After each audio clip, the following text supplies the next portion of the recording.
میرے بعض دوستوں نے مجھے آج ڈاکٹر تو بڑھیا جی کہا کہ یہ پریس کانفرنس بھیجی جس میں محترم ڈاکٹر صاحب طالبان کے سلسلے میں یہ بتا رہے ہیں کہ تبلیغی جماعت ان کی ماں ہے، دارالعلوم دیوبند ان کا باپ ہے، اور انہوں نے یہ مطالبہ کیا ہے کہ تبلیغی جماعت کو، دارالعلوم دیوبند کو اور جمعیت علماء کو بند کیا جائے۔ یہ نہیں انہوں نے بتایا کہ جمعیت علماء ہند سے طالبان کا رشتہ کیا ہے، آیا جمعیت علماء ہند ان کا چچا ہے، تایا ہے، ماموں ہے، خالو ہے، کون ہے، یہ نہیں بتایا۔ لیکن مجھے حیرت ہوئی کہ طالبان کو تبلیغی جماعت سے جوڑا گیا۔ تبلیغی جماعت تو ایک ایسی جماعت ہے جو ایسی دھارمک جماعت ہے کہ وہ اگر کوئی کام کر رہے ہیں تو جو بات بتاتے ہیں وہ زمین کے نیچے کی ہوتی ہے کہ موت کے بعد تجھے کس چیز کا جواب دینا ہوگا اور تو اپنے قبر کے اندر کس طرح چین اور سکون سے رہ سکے گا، اور یا آسمان کے اوپر کی بات بتاتے ہیں کہ موت کے بعد تو کس طرح جنت میں پہنچ سکتا ہے اور کس طرح جہنم سے بچ سکتا ہے۔ باقی اس کے علاوہ انہیں کچھ بھی پتہ نہیں دنیا میں کیا ہو رہا ہے، اور نہ وہ اپنے آپ کو دنیا کے جھگڑے میں ڈالتے ہیں۔ طالبان سے ان کا رشتہ اور سمبند کیسے جوڑ دیا ڈاکٹر صاحب نے، مجھے حیرت ہوئی۔ دوسری بات یہ ہے کہ دارالعلوم دیوبند کو یہ کہتے ہیں کہ بند کر دیا جائے۔ میں یہ یقین کرتا ہوں کہ دارالعلوم دیوبند کی تاریخ سے ڈاکٹر صاحب بالکل ناواقف ہیں، انہیں کچھ پتہ نہیں ہے۔ میں بتاتا ہوں کہ دارالعلوم دیوبند تو سن 1866 میں جب بنا ہے، جب 1857 کا جہاد جس میں ہندو اور مسلمان دونوں شریک تھے اس میں ناکامی ہو گئی، اور خاص طور پر جو مسلمانوں کے مجاہد تھے اور جنگ کر رہے تھے غلامی کے خلاف، ان کو چن چن کر دلی کے اندر پھانسی دے دی گئی۔ 33,000 علماء کو دلی کے اندر قتل کیا گیا، اور لال قلعے سے لے کر کے جامع مسجد تک جو درخت تھے ان پر ان کو لٹکا دیا گیا۔ اس کے بعد دارالعلوم دیوبند کو بنایا گیا۔ دارالعلوم دیوبند کے بڑے بڑے سپوتوں نے لوہا لیا ہے انگریزی حکومت کا۔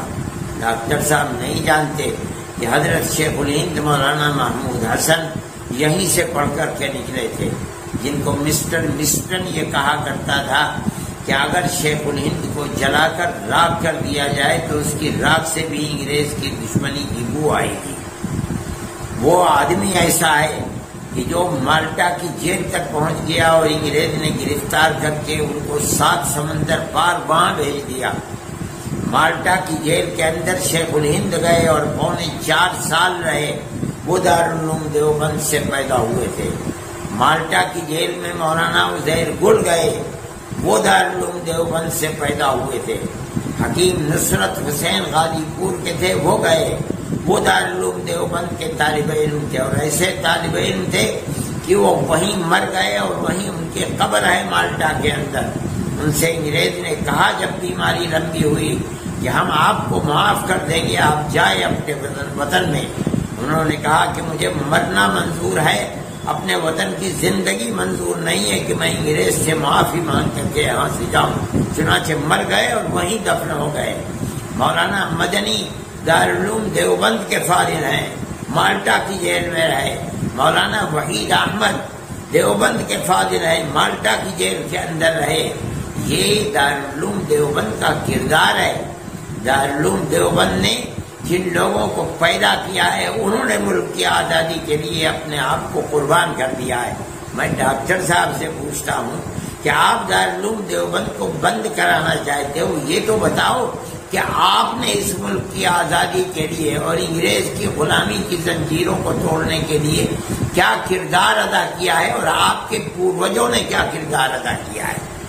زبان کی لپالپی تو بہت ہے. میں یہ سمجھتا ہوں کہ آپ کو یہ سمجھنا تو چاہیے، تاریخ کے اوراق کو، ورقوں کو پلٹنا تو چاہیے. آپ یہ تو دیکھیں کہ جن لوگوں نے ملک کی آزادی کے لیے اپنے آپ کو قربان کر دیا، 9 10 سال جیلوں کے اندر رہے.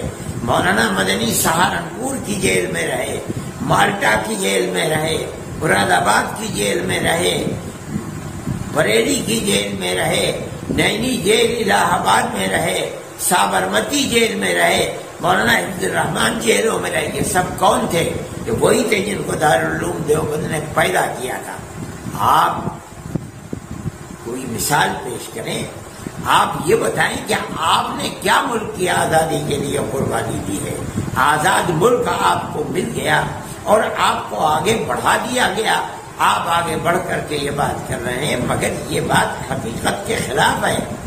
جمعیت علماء ہند، آپ نے یہ نہیں بتایا کہ طالبان کا رشتہ جمعیت علماء ہند سے کیا ہے. مولانا مدنی جمعیت علماء کے صدر تھے، تقریباً 10 سال انگریز کی جیل کے اندر رہے اور جمعیت علماء کے صدر.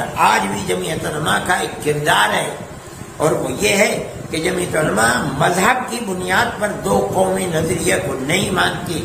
غلط ہے. اس ملک کے سب بسنے والے ایک ہی قوم ہیں.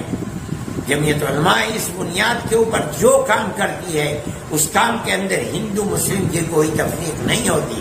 ہم آج بھی کام کر رہے ہیں. ہم نے کیرلا کے اندر کام کیا. ایک مکان 4 لاکھ روپے کا بنا ہے. ہم نے ان مکانوں کے اندر کچھ نہیں دیکھا.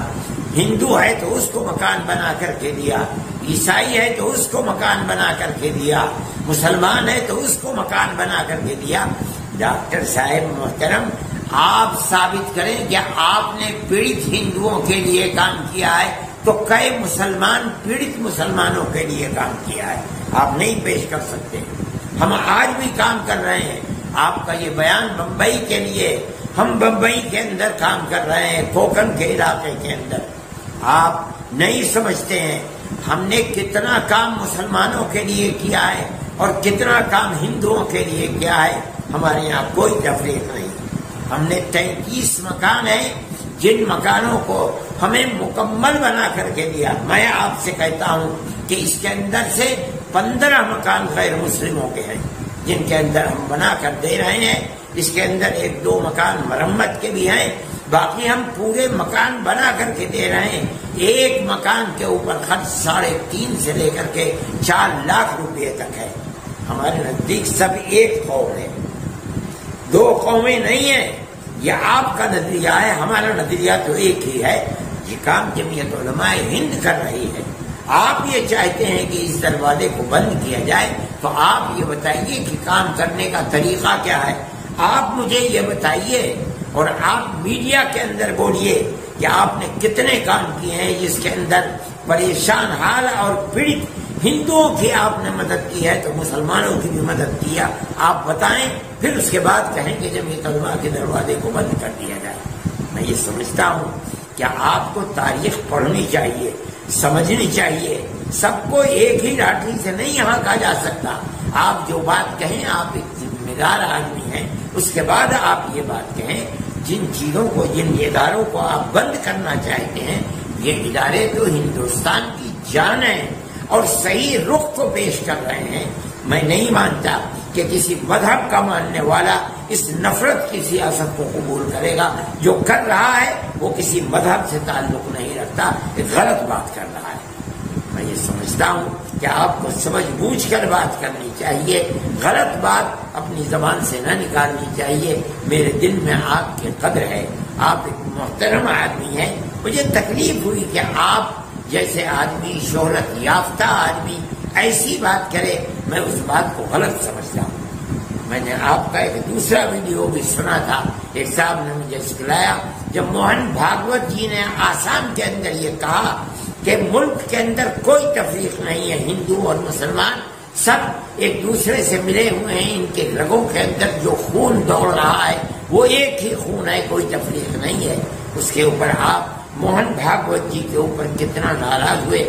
میں یہ سمجھتا ہوں کہ RSS کے سنچالک کی یہ بات بڑی بہترین بات تھی اور وہ یہ سمجھ رہے ہیں کہ کہ اس ملک کو زندہ کس طرح رکھا جا سکتا ہے اور اپنے اس ملک کے اندر امن و امان کی کس طرح پیدا ہو سکتا ہے. آپ نے ان کی ذات کے اوپر بھی کیچڑ اچھالی ہے. میں یہ سمجھتا ہوں کہ آپ کی یہ بات غلط ہے اور جس رخ پر آپ چل رہے ہیں وہ رخ غلط ہے.